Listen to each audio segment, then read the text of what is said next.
আজ বাংলা চলচ্চিত্রের মহিরু ঋত্বিক ঘটকের জন্মশতবার্ষিকী। ১৯২৫ সালের ৪ নভেম্বর জন্ম নেওয়া এই প্রবাদ প্রতিম চলচ্চিত্রকার বাংলা সিনেমায় অনবদ্যভাবে ফুটিয়ে তুলেছেন দেশভাগের ক্ষত, বাস্তুচ্যুত মানুষের যন্ত্রণা এবং স্বপ্নভঙ্গের আরতি।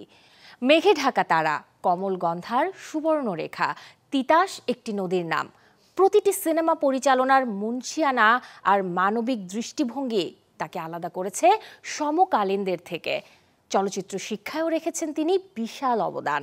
Film and television institute of ইন্ডিয়ার শিক্ষক হিসেবে ঋত্বিক ঘটক বহু প্রজন্মের নির্মাতাকে প্রভাবিত করেছেন।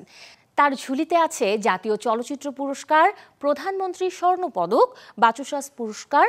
১৯৭০ সালে ভারত সরকার এই কিংবদন্তিকে শিল্পকলায় পদ্মশ্রী উপাধিতেও ভূষিত করেন।